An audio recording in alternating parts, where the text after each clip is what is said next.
Bibigay ako ng ano nga ba ang ilang mga establishmento na nagpapatupad ng no ID, no entry para sa susunod.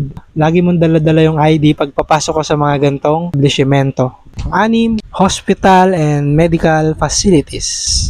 So lalo sa may mga restricted na area, ayan, kailangan. Ito na yung mga may badge kayo na kailangan bago makapasok. Syempre, medical records, baka may mga hazardous pa dyan. Kaya hindi tayo pwedeng basta-basta pumasok.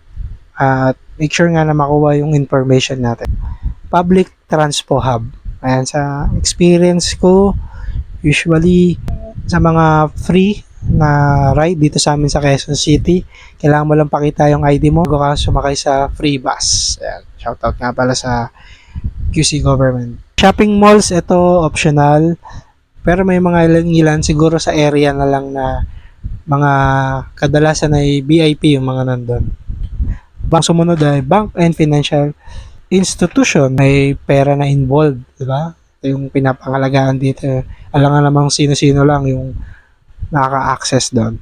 Panghuli, military and police facilities. Ito yung mga kadalasan na may yung mga top secret or mga files na hindi nga pwedeng ma-access ng publiko. Ayaw naman natin na ma-compromise yung mga pribadong papeles o mga seguridad. Okay? Siguro dagdag ko na lang yung mga pumupunta ng bar or gumigimik. Minsan hinahanapan sila ng ID, lalo yung mga mukhang bata. Baka may nakalimutan akong mga establishment na hinahanapan kayo ng ID bago makapasok. So, pwede nyo i-comment din sa baba.